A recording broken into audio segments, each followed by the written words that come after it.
Like, she's a woman. A woman. How is she supposed to work in the field?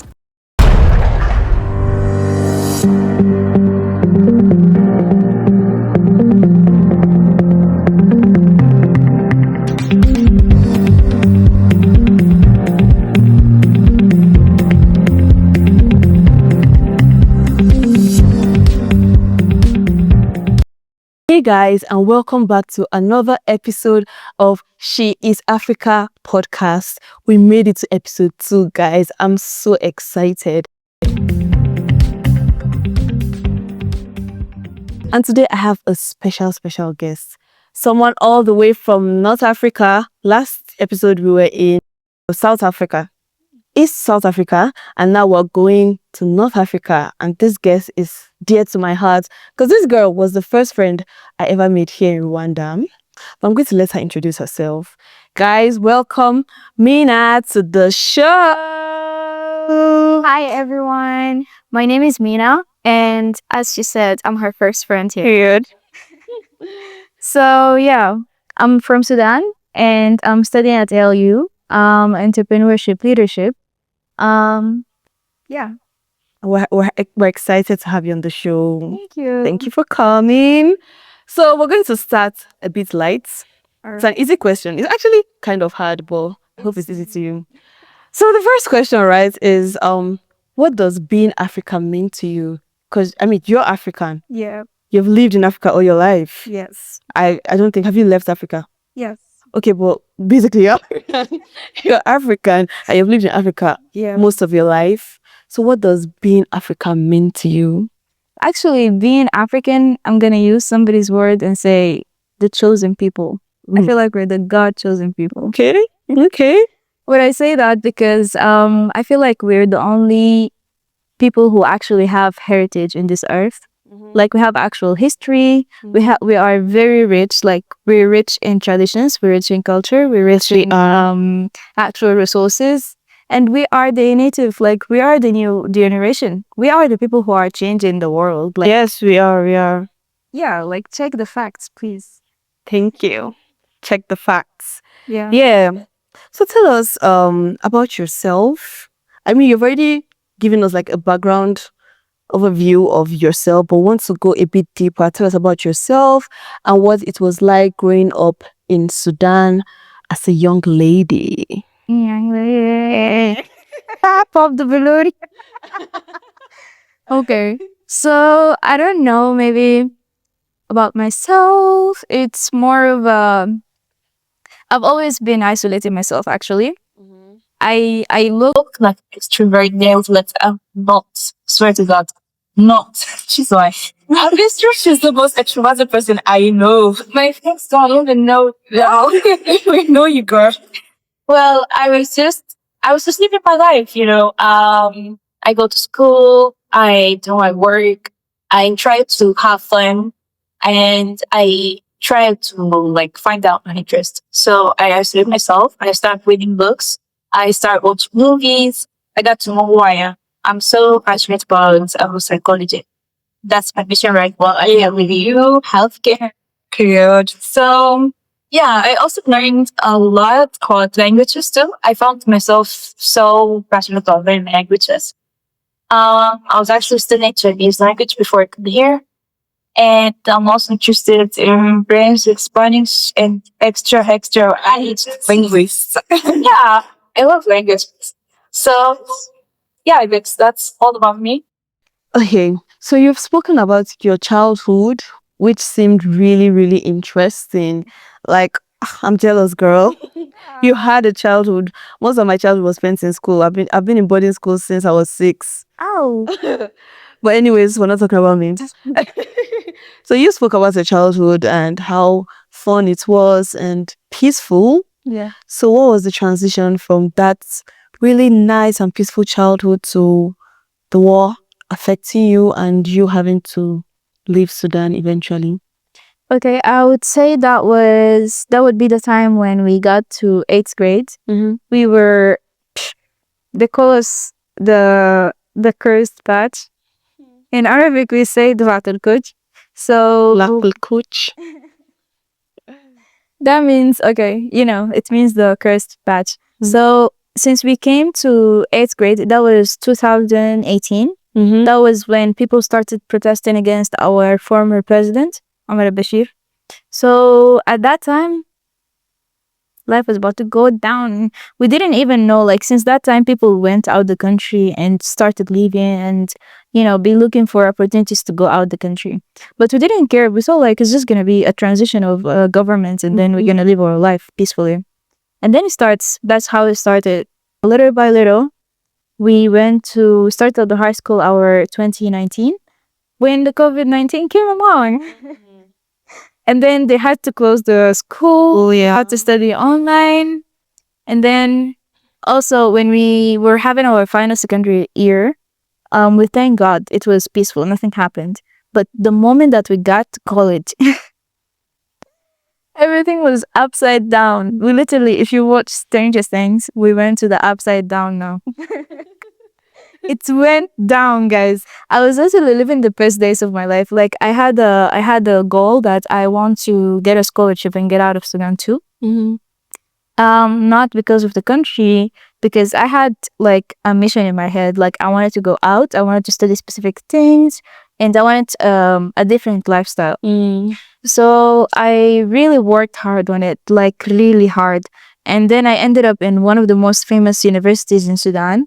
And I actually studied something I like. I was studying psychology. My dream. I was studying psychology and Chinese language before I come here. Chinese language, ooh. I'm interested. Do you still remember how to speak it? Yes, baby. You want me to introduce myself? Yeah, introduce yourself in Mandarin. 我叫米莉天，我最喜欢音乐，在高中的大学。我喜欢伦敦。This is so fascinating. I'm so jealous. Oh my god. Yes, I'm still on level 1, bro. I lost everything. I stopped practicing since I came here. So, But you're still good. life was good. Like, I was enjoying my life. We had a Chinese teacher. I was her favorite. She used to call me Militia. Litia means little sugar.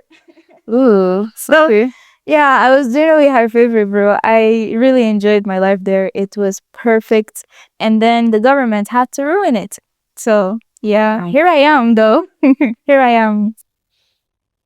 And I'm assuming that must have been really traumatic for you, especially as a student. Like you're going to school, and then all of a sudden you can't go to school anymore because it's not safe. True. And then the next thing you have to flee the country because you need to save yourself. And I guess that there must be lots of friends that you left back that you don't even know what happened to them. You've not heard from them. And it's really hard. Like war is really, really hard. I've not personally faced war, but there was a time where I had to leave where I lived back in Nigeria. I lived in Borno State, but then we were having lots of crises and stuff, and just had to wake up one morning and just leave. Left back my home, toys.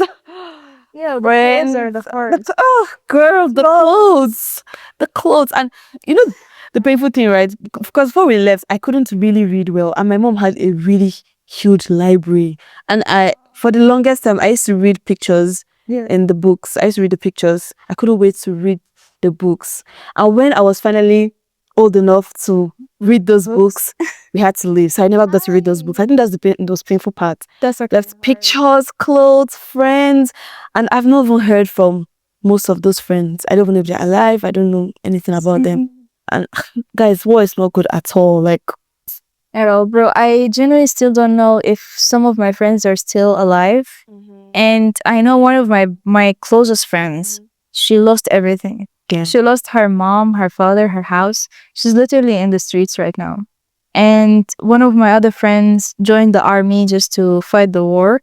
And he's been lost. We don't know. We don't know if he's alive. Is he dead? So what's going on? And there's other people who have been locked in their house for over 2 years. And they can't go out. Like they can't go to the market. They can't go to school. They can't do anything.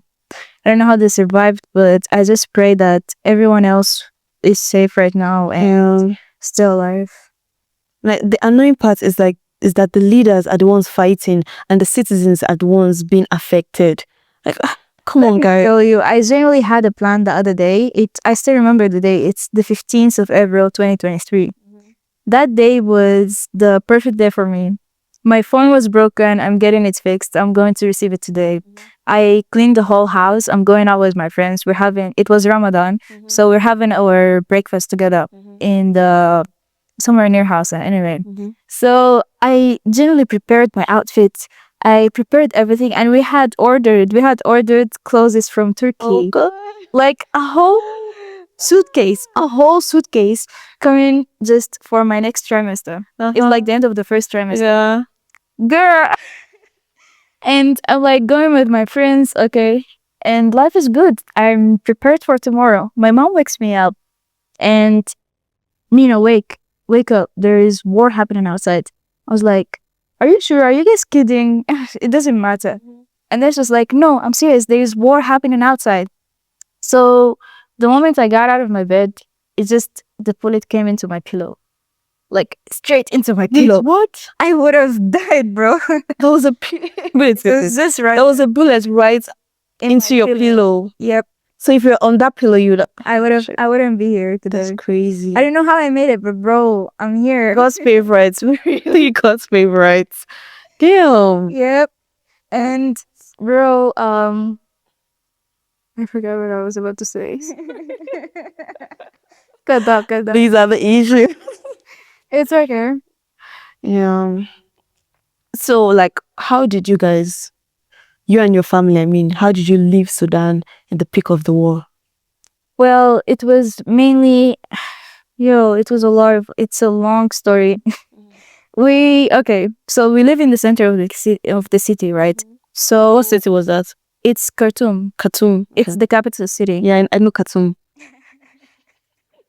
It's okay. So from there, we had to go to my mom's, like, a hometown. So we went to my mom's hometown, which is in the south of, like, South Sudan. Khartoum. Sounds okay. Yeah. So we went there, and it's called Duem.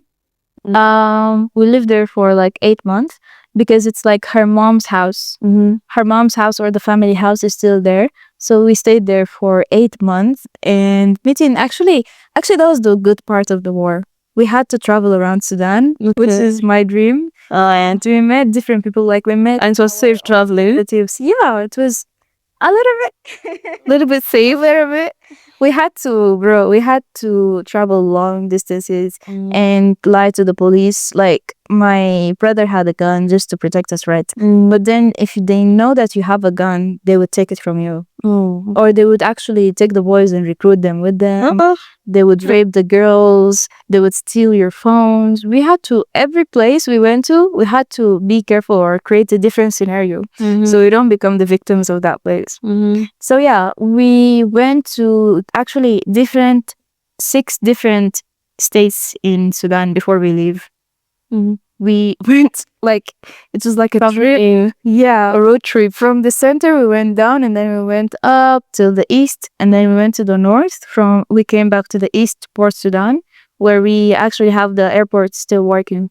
So from there, we traveled out. Our initial plan was to go to Egypt, but Egypt has closed the border when we wanted to go. So yeah, we had to find another option. My sister was, by that time, she was newly married, so she came to Rwanda.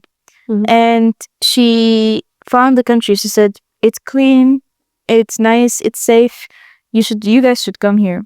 We were like, okay, maybe it's a good option. Let's go do it. We went there. We left everything, my mom's bank account, my brothers, my father's, everything. So we just had a minivan. We sold it, and it was worth like 20 million. 20 million Sudanese pounds. Yeah, so we had to buy the tickets from there and then survive on what's left. Dang. It was a crazy plan. Like, you just either survive your life or go die. So we did it anyway, and we came here. We said, like, yeah, we had the visa, we got in, we stayed for a while, and then we realized Rwanda is not that cheap. So you gotta tell me about it. Yo, Rwanda is expensive. Yes, actually, it was very expensive to the budget. Like we only had like $7,000, and then we couldn't survive anymore. So we found a solution that people can actually apply as refugees here, right? So you don't have to pay for the visa, and then you don't have to actually pay for a lot of things. When you do that thing, you save yourself. And actually, it was beneficial for me because it helped me to get to continue my education. So we did apply for refugees. We got the IDs. We struggled for a bit. The place was crazy. We had to go to the camp, and it was actually a very bad part of my life. I don't want to remember that time. Yeah, I won't talk about it, but Actually, it's actually made me feel like you be thankful. You should be thankful for what you have, no matter how it is. It's yours. And also having a country, it's like your country. You have your country. That's something that you will never realize that you had until you lose it. true. And then, yeah, I figured my way out. The place was so depressing and a lot of bad things was happening. So I was like, I need to get out of here. So I set my mind and I found a program that helps youth to access higher education. So I find it, and the facilitator or the teacher told me, like, recommended me ALU. It was like the only diverse community in Rwanda where I can, people even learn in English, and it was like the perfect option for me. And then I was like, it's a risky thing because I have a strict family, so I cannot just leave them and go out, right? So I had to work really hard for it, bro.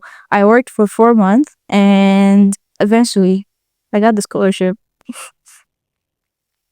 Here I am. So yeah, I got here and life is good actually. I made new friends. You were my first friend.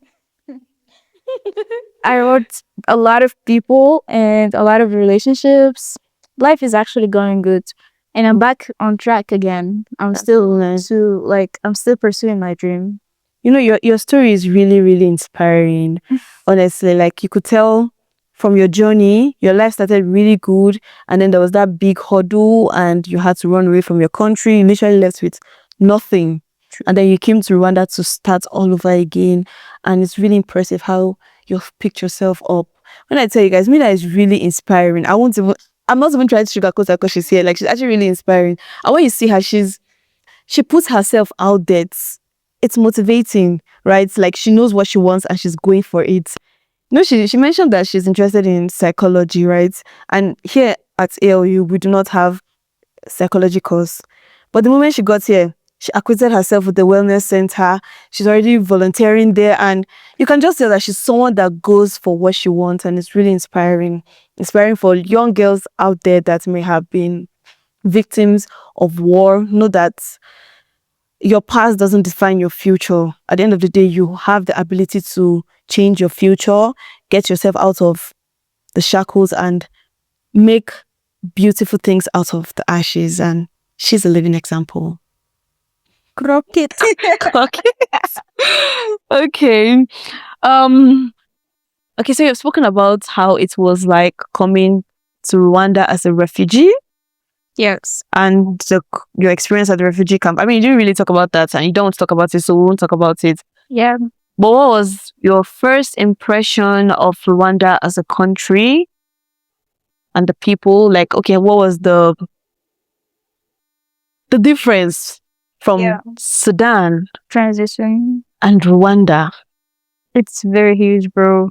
It's very huge. When we came here, first of all, I like the structure, like the buildings, the street, and even It's a very beautiful city. It's very nice. And that's one thing that we don't have in Sudan, actually. We have a very poor infrastructure, bro. I'm genuinely sad about that. So they also have, of course, Kigali is clean. Yeah, it is clean. Clean. It's very clean. And they're strict to their rules. Strict, very strict, bro. Try literally in Kigali. Try it. Actually, it was like, for surface level, it was a nice country. But then when you go deep in, I actually found some negative first impressions. The first one was the food. The food. We are different. Oh, we are different. Girl, we are different. Same. Nah, I can never get used to Rwandan food, honestly. Yeah. Yeah. For us, we usually just eat bread. Okay, bread, stew, salad. Basic tray in Sudan. Come here, beans, rice. I don't know, potato. They eat a lot of potatoes. Potatoes, yeah. I know the funny thing, before I even came to Rwanda, I really liked potatoes, like Irish potatoes. I liked chips, but I've eaten it so much now that I don't want to eat it anymore. Like, please, no, I don't want. Don't give me no potatoes no more. Don't give me no rice no more. Bro, actually, there's no variety. There's no variety in the food. And then when you find food from other parts of the world or other African countries, they're really expensive. Like, expensive. If you want to get a small place of jollof rice, the amount of money you're gonna pay. $1 million, baby. So actually, yeah. I like the outside looking, but inside I also faced like a little bit of discrimination. May I say colorism, guys? Colorism. Please. If you speak a little bit of Swahili or anything, it's called Muzungu. If you know that word, Muzungu. Do you know it? Muzungu, white person. Exactly. Why? I'm not. They're calling him Muzungu. I swear to God, guys, I'm not. She's African. African, guys. Like, since day one, we came from the airport. The taxi guy was like, Muzungu, Muzungu. I was like, bro, what are you saying? At the beginning, I didn't know the language. I didn't know the language, and I didn't know what's going on. And then when I realized the name, I was like, okay, okay, why do you think I am, bro? Like, really?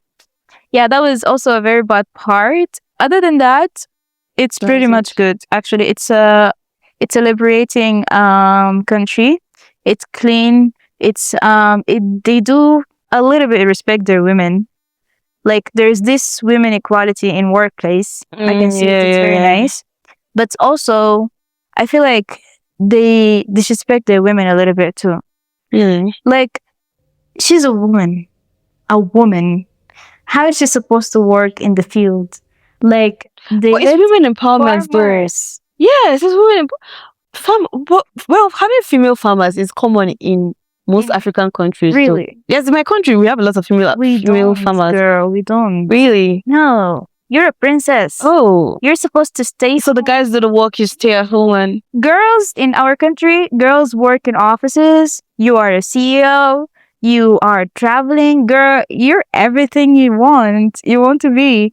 Like, you don't have to suffer. They have to suffer. Period.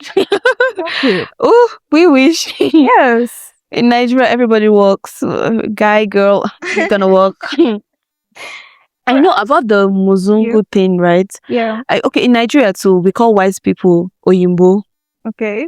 And I don't think they genuinely mean it in an offensive way. But then now hearing your perspective from the other side, because obviously I'm black. We're the ones calling the white people Oyimbo, right? Now hearing how it might have felt from you being called Muzungu, it's quite discriminating. Yes. Now thinking of it, it's actually really discriminating when you're... Stop it, guys. You're referring to someone as something just because of the color of their skin.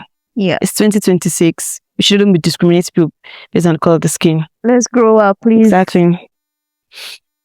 Oh, that was nice to hear. That was nice to hear. Okay. So we're wrapping up. How has it been so far? We'll wrap it. It is actually nice. It was a natural conversation. Yeah, I'm enjoying the conversation with you. Okay. So looking back, right? Your journey, your life's journey. Your long life's journey. You're just in your 20s, but it feels like you've lived 50 years. Girl, I swear to God, when I tell you I'm old, I'm old. You're old at heart. You've seen it all. So looking back in your life's journey, right? What's one thing that the whole journey has taught you? What's one lesson that you've learned from this whole journey? I would say from a personal point of view, um, be your best friend. Be your best friend. No one is gonna be there. It's only you and yourself. Be your best friend. Encourage yourself. Go grab your dreams, no matter what. You literally been through hell. Go through it until you get it. Like one time, I had a friend. I was going through a hard time, and they were telling me that like if you have a hardship, you can never jump it and move on. Never. You have to go through the thing. Yeah, true. You can never go around. life. Go through the thing. Shout out Jonas. Yeah. So be your best friend. Yeah, be your best friend. That's good because stay with yourself. Yeah, because I mean, people come and go. Good as it is to have people, Of course, people come and go. So like, be your best friend, basically. Yeah, you remember you're the basic brick. You're the MC. You're the main character. Live it. Period. You're the main character. You're the main character. Period. Live it. Period. Period. Period. That's really nice. Yeah. Okay. Because I told you I'm going to Sudan. After this whole war, I am going to Sudan. We are going to Sudan. Let's go, baby. So if I go to Sudan, what's one food you want me to try first? Girly, I know you. And you know me, right? Yeah.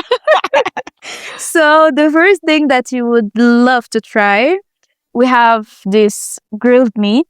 Oh, I love charcoal. meat. It's called jemur. Is it like kebab? Is it stick like meat? kebab? Oh, okay. It's just without the sticks. Oh, okay. Girl, I love meat. it's I love a meat. blessing. It's meat. Is it spicy? And then spicy. You have the spicy outside. You know the green. Take me to Sudan this moment. I will cook it for you. I know how to cook You know how it. to cook it? Girl, the war taught me everything. I Yes. learned how to cook. Invite me over. I can't wait to Come, taste baby, it. come. We literally have this amazing grilled meat. This is one of our famous because people actually love meat.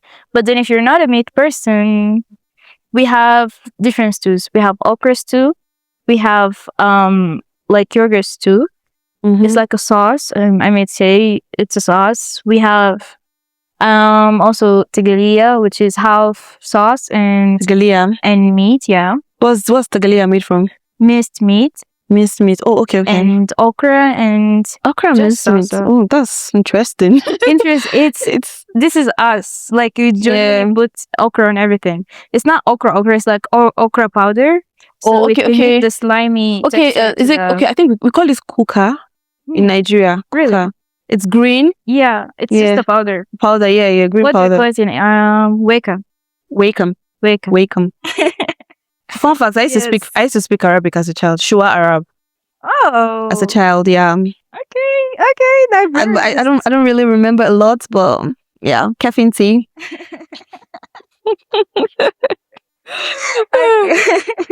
That's good enough though. Yeah. So yeah. Also, what do we have?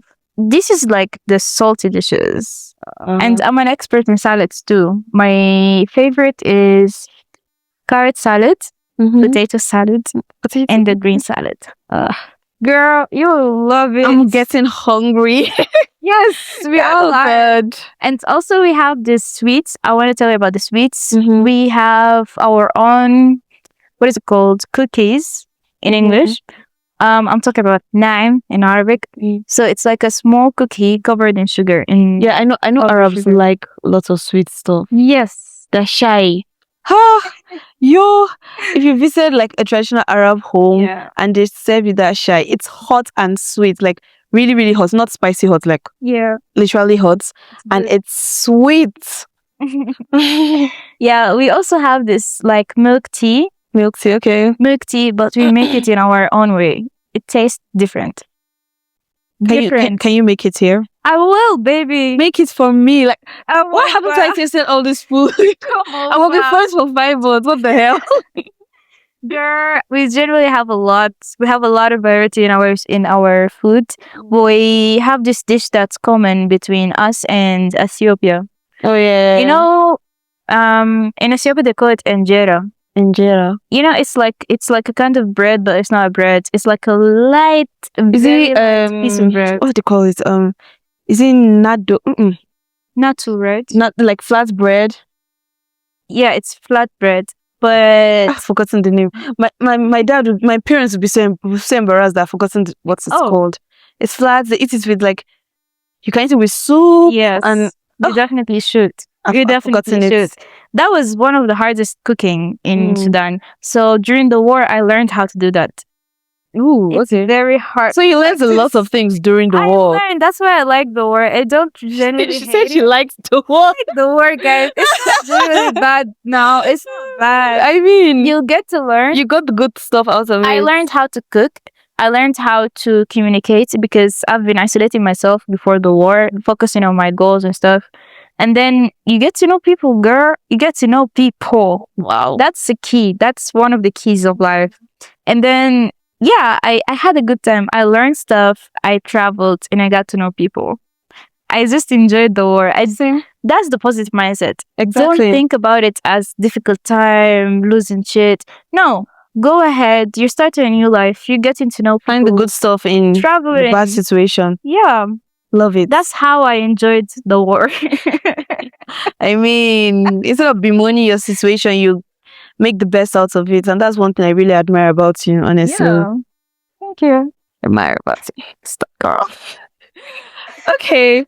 As you guys can see, we have a flag behind us. In case you did not know, this is the flag of Sudan, right? Because our guest is Sudanese. And Sudan is in northern part of Africa, in case you did not know. Go and do your research. But it's in northern part of Africa.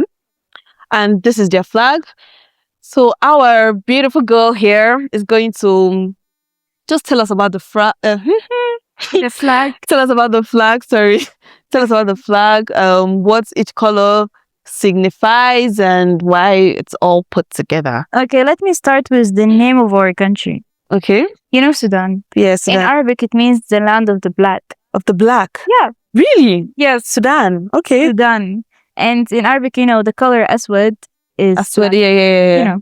Yeah, I know that. So we actually had a flag that we have two flags. Okay. One of them looks like what's it called? Rwanda. Okay, Rwanda flag. It was blue, green, and yellow. Okay. It was about our greens. Yeah, look right there. It's about our greens, our sun, because we have a sun. You know, there's this meme. I don't live in Sudan. I live in sun.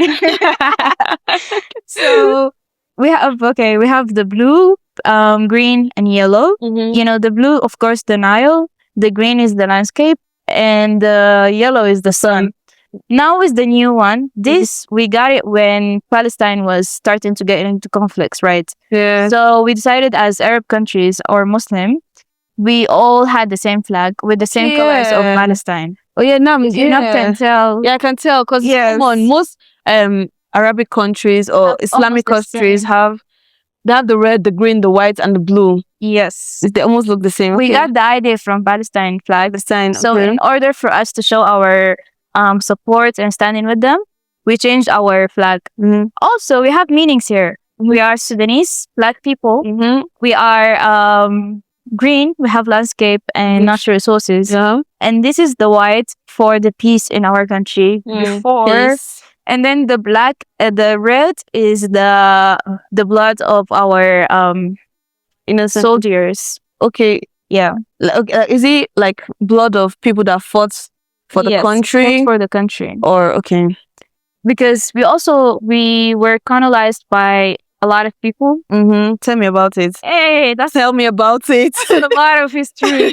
Genuinely, we were just colonized by the Turkish, okay, yeah. and the Egyptians. They were like co-colonizers. They were never the main guys. Okay. They were just like translators. I mean, supervisor, slaves. I don't know, bro. And then the least or the most recent was the British. The British colonization. So yeah. So us trying to get our freedom from that was the blood. A lot of people have died for that. A lot. But history never talks about it. I know. Actually, that one thing I would like to comment on Sudan. When I was an art student, so I studied history. Okay. I was so pissed that I'm only studying about one guy. I do respect him, no offense to all of you guys. And Mahdi. Uh, why am I studying about him all his entire life? I want to learn about my country. I want to learn about the old kingdoms. I want to learn about Kush. I want to learn about the queens. I want to learn about gold. I want to learn about my pyramids that's not being shown. Why? So all that history was focused on is the Islamic history mostly. Oh yeah, I see. Because the government was trying to become a Muslim country. So it was like mandatory to have that history in your history, right? Yeah. We also learned about Saudi Arabia. Why am I learning about Saudi Arabia, bro? Why? They kind of wiped away all the history Our before history. Islam. Yeah. Yeah, that's Why? I get you. I'm genuinely pissed until this day. And unfortunately, I aced that exam because it was easy, because it was only about this guy coming saying the Shahada and inverting people into girl.